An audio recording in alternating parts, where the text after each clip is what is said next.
Okay, so I'm making good progress on the stall dividers.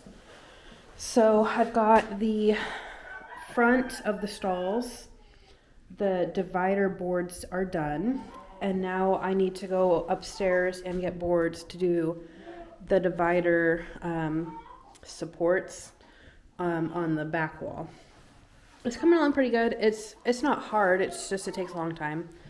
So yesterday I worked on getting the boards up on the ceiling, and these well, there's three, but there's one against the wall. So these three support boards, and then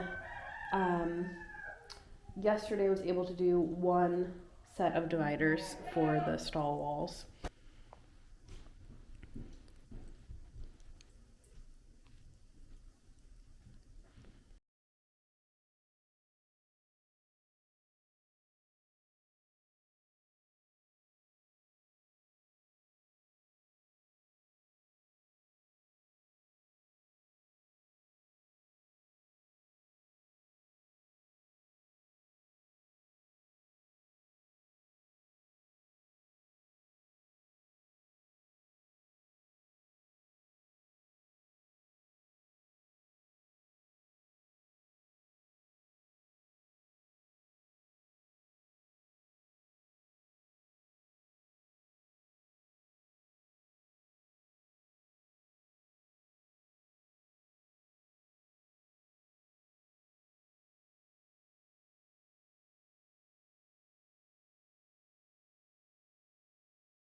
So one thing I did want to mention now that I've done the time lapse for you guys for when I'm working in here is I usually listen to audiobooks while I'm working, or I usually just don't listen to anything and just am in my own thoughts.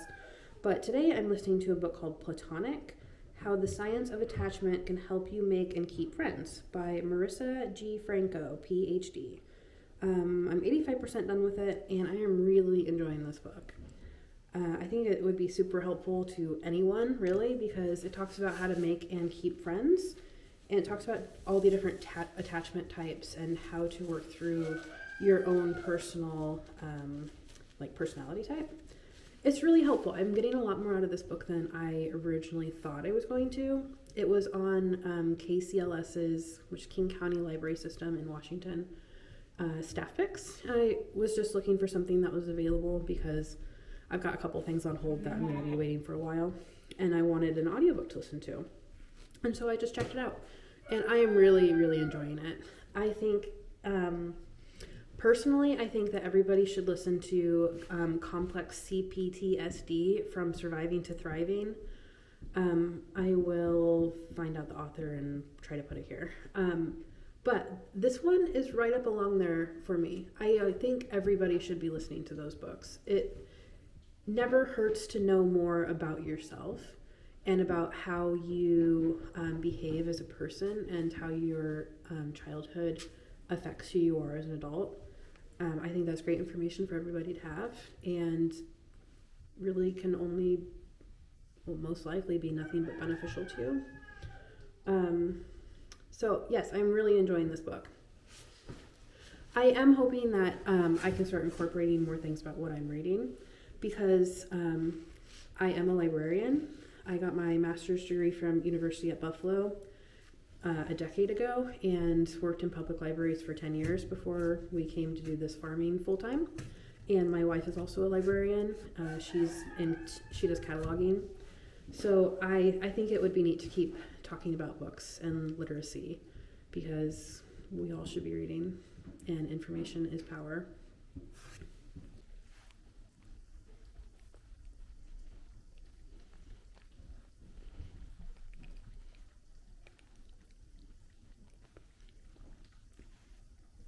So Gogo loves banana peels. She is the only one of our goats who likes banana peels. Even though Noni thinks she wants it, she does not. But Gogo does. Yep, that's it. Just one banana's worth today.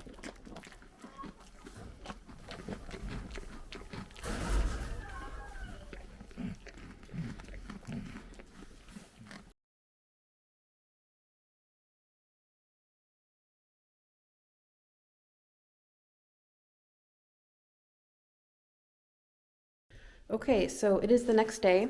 I spent a lot of yesterday working on the first stall divider. It's going pretty well.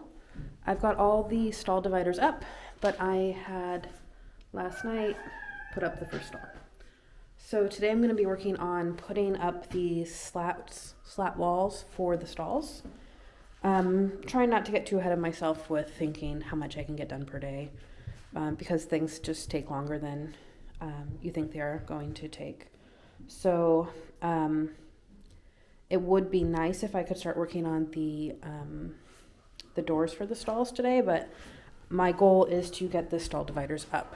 So I really like how this first one finished out. So let me flip you around so you can see. So here is the first stall. I really like the look of those natural beams. This was more lumber that was available when we moved in upstairs in the barn. I would not be shocked if this wood came from trees on this property. And I do think these were probably Amish milled, because I know that the last owner was good friends with the Amish mill in town. I think the mill's wife, she had a print shop in town for a long time. And I think that couple used to babysit the previous owner's kids here. So these are nice boards. So I would not be surprised if they were milled by them. You could definitely tell, this is not Home Depot wood. So these are 2-inch wide, very nicely milled. They've got the live edge, which I think is really cool. And so I left that on the top so we could see. But they've been aging for a while. They're nice and light. It's nice lumber. I felt a little bad about using it for stall boards, but this was the project I've got, and I need the lumber. So, and these were the only ones. Well, there are some 1-inch thick boards up there I'm going to be using for the next 2 stalls, but it's a long length. So these were the only boards that were over 104 inches long. So I feel a little bit bad for cutting them up, but this is what I need. So today I'm going to be working on doing those 2. And I felt pretty bad about how they're divided because they're not going to be perfectly square. And I can adjust it later if it really bugs me, but to get around this window meant that it was not going to be level or square with the doors. So that first stall against the wall, this edge, once I put the wall down, the front of the stall is going to be about, what was it? I think the front of the stall is going to be 2 inches wider than the back of the stall. So not a huge deal, but it would have been nice if everything was perfectly square. But I couldn't get any closer to this window without having to chop the stall divider by about 10 inches. And so I could have just lowered the stall walls to go under the window, but I thought that was a little short. So I decided to not have everything be perfectly square and still maintain my 4-foot high stall walls. So we'll see if it keeps me up at night, but if it does and I can't get over it not being perfectly square, I'll just drop the stall walls, but I'm hoping I'll just forget over time. It's not going to be that big of a deal, but in the back of your mind, you're like, oh God, it's not square. So anyway, that's what I'm going to be working on today. I'm going to get you guys set up on a time lapse. I did finish that audiobook yesterday. Platonic was very good. So today I'm listening to Mansfield Park by Jane Austen. Back in the, it was either 2011 maybe it was 2013. Anyway, I went to visit a friend in England, and I went to the Jane Austen house in Bath and bought a complete collection of Jane Austen. And so I've read quite a few Jane Austen books. Sense and Sensibility is my favorite. Pride and Prejudice is probably second. But I don't think I've ever read or listened to Mansfield Park. So I'm listening to that today. All right, here we go.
Okay, so that is 2 out of the 3 stalls now that have walls done.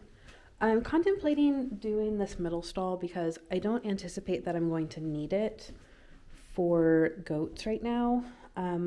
At most right now I've got, and it's only going to happen once, I've got 2 goats due on the same day. So I need 2 areas big enough for my goats to be in individually.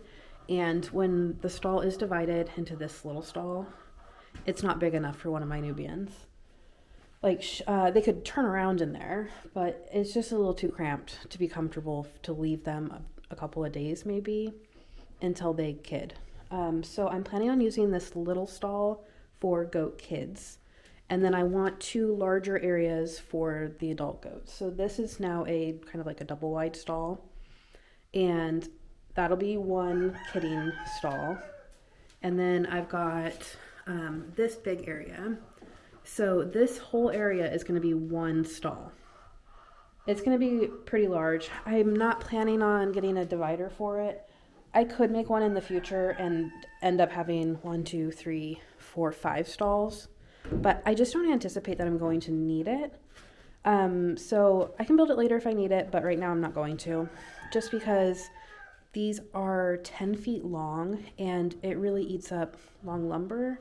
And I don't want to waste any lumber that I don't need to waste. Like, yes, I could pre-cut the boards for this stall in between, but I would rather not until I need it, just in case I've got another project that I need longer boards for, because boards are not cheap. So, you know, I did use the lumber that I had, but on this side, you might be able to tell, I've got 1, 2, 3, 4, 5. So that's 50 feet worth of lumber. And the 2 middle sections were 2 boards that I borrowed from my horse project. And so those boards were $25 a piece. So that's $50 just for 2 of those. So this is what I need right now. I can do more in the future if I need it. I'm going to probably move on to doing the gates for the stalls. It's really nice to see it kind of coming together. It is really starting to feel like the purpose that I intended this room to be now that I've got the stalls almost completed.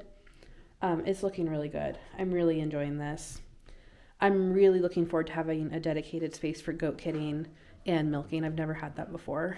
So I'm just really excited.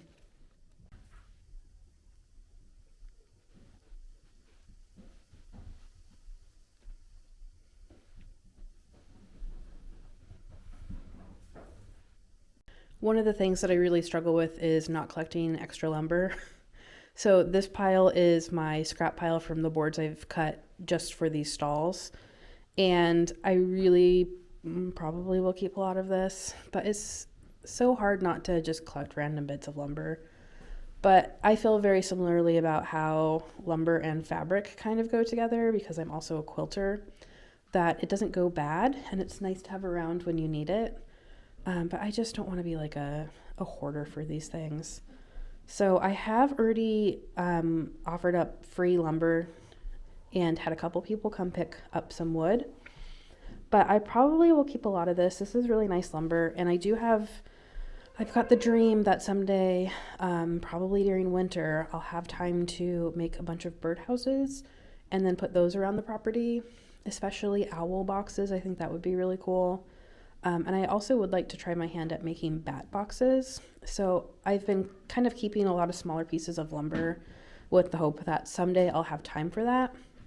I plan on making a better organizing system up where you've seen me sorting wood, so that when I need a piece and something's at the bottom of the pile, it won't be very hard to get. But anyway, those are the scraps from this project. So the other thing that's happening today is my 5 gallons of white paint is supposed to be delivered. And I need to decide if I'm going to get to that before kidding. I've got 2.5 weeks. It's not a long time.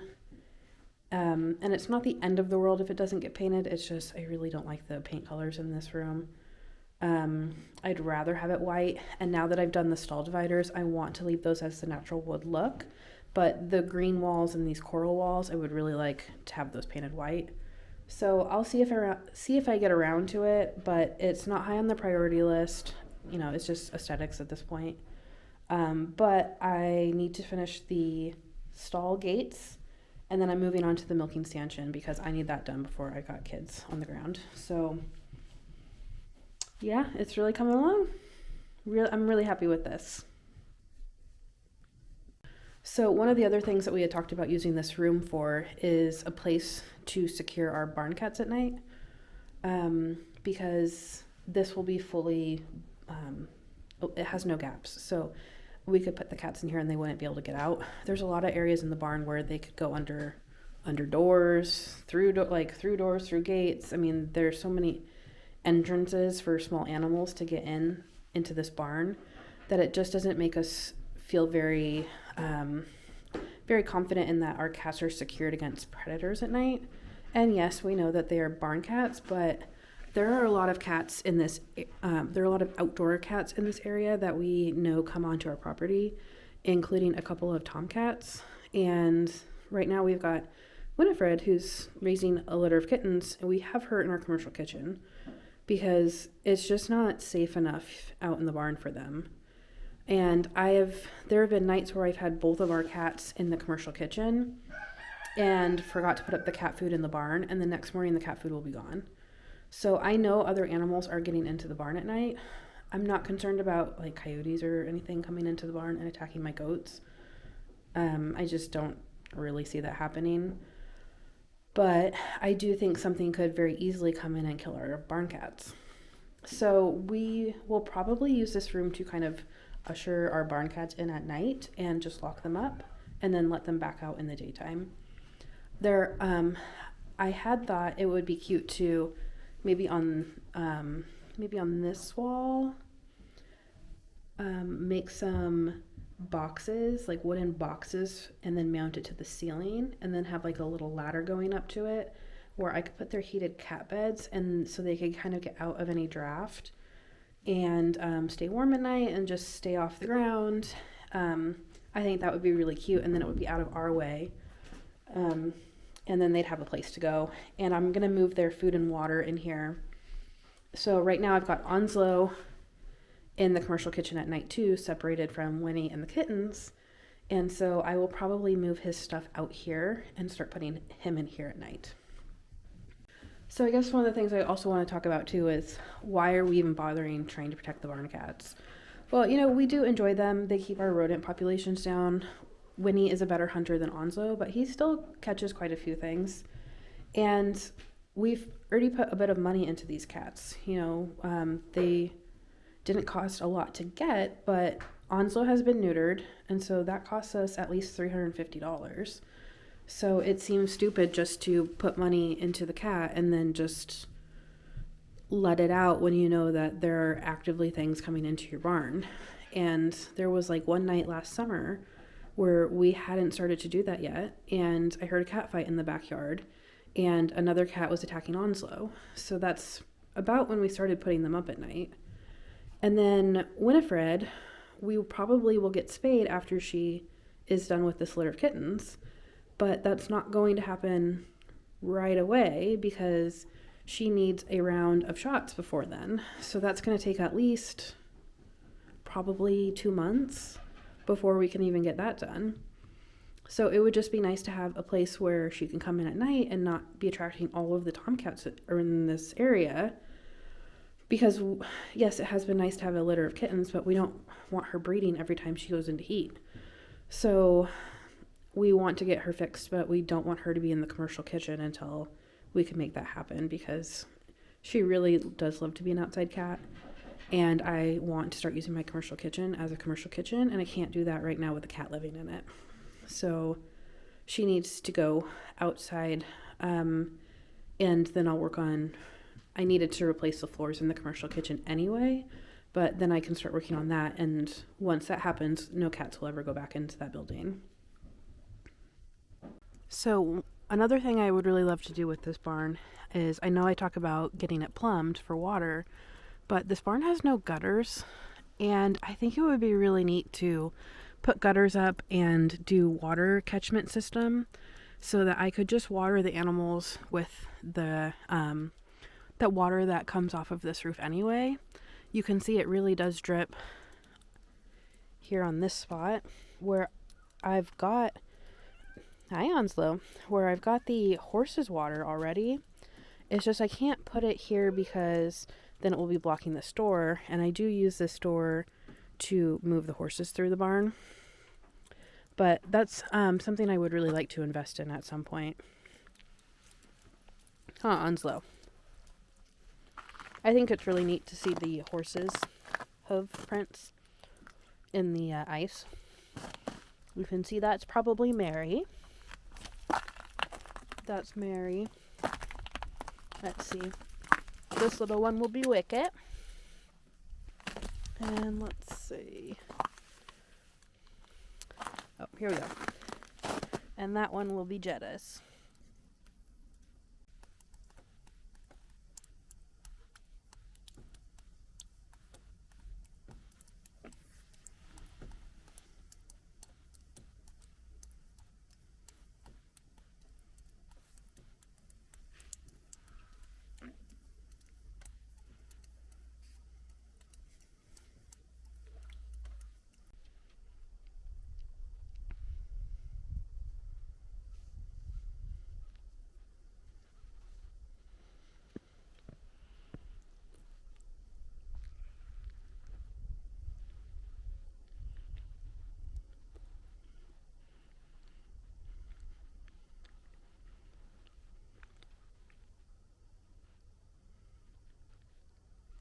Hi, Onslow. Yeah, you gonna stay in the barn full time?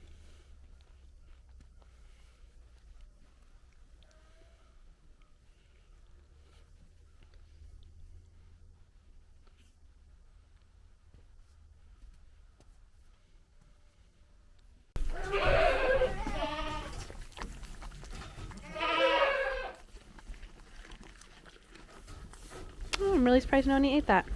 Do you like banana peels now? You never used to.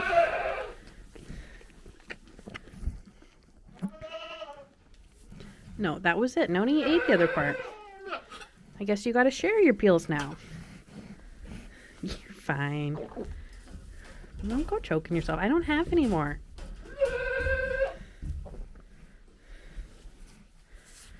So one of the reasons why I switched their feeder system was because they kept scratching their noses on the cattle panels and losing their hair. So I'm hoping they won't scratch as much.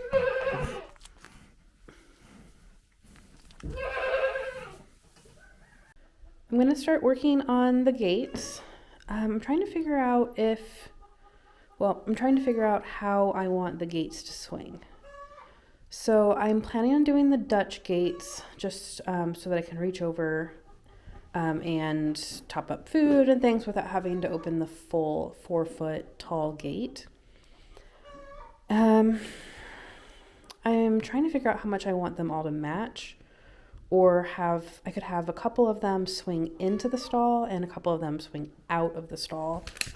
I know Julia had said it would probably be more convenient to have them swing in, just so that if we do have a milking stanchion set up in the front, or like have a gate to the stanchion that's kind of blocking the front of the gate, it won't matter in this area. It would be more convenient for how the stalls are built with these dividers. It would be more convenient to have the doors swing out. But I'm just trying to figure out which way I want them to go.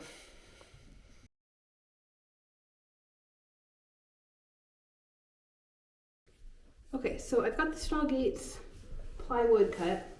So it looks like it's only half the gate, but I've just got it stacked because they were falling over. So I've got them all cut. So they're going to be the Dutch gate style. I am going to have them open outwards instead of inwards.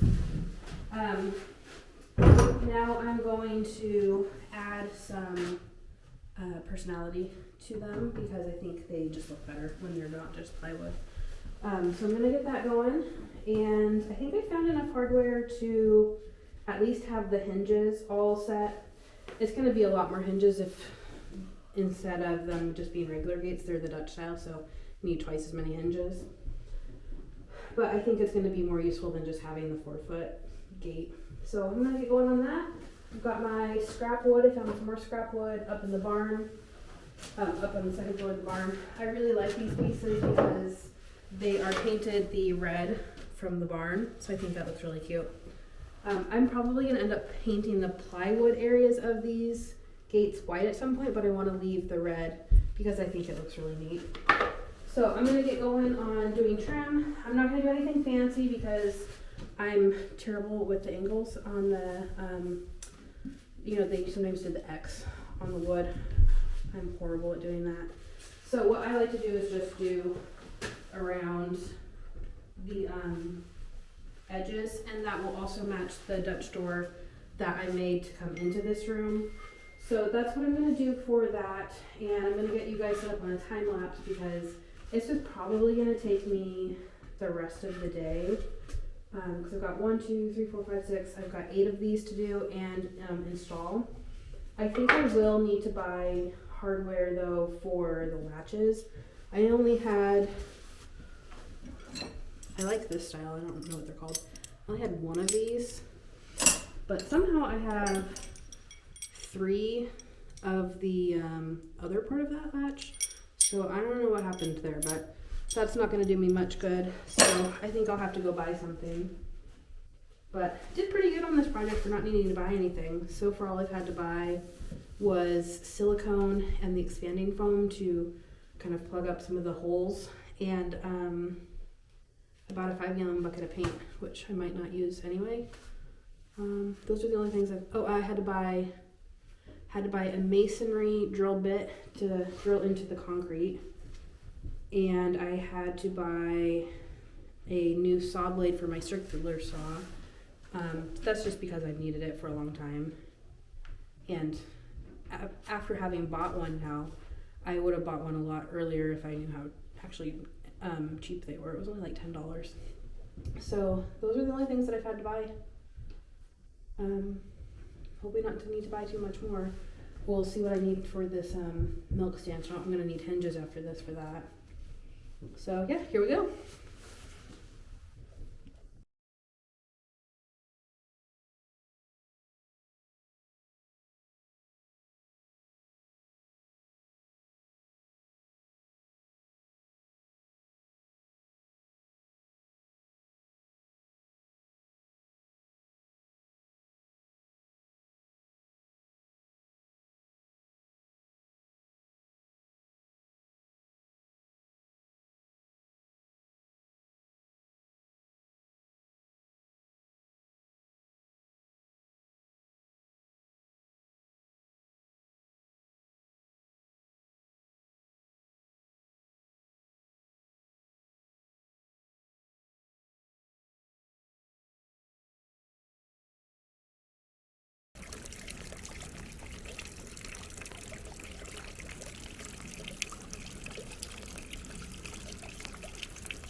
All right, well, that's going to do it for me today. Thanks for joining me over these last couple days working on the goat maternity ward. Hopefully next time I'll finish up the gates and prep the stalls, and then we can move on to the milking stanchion.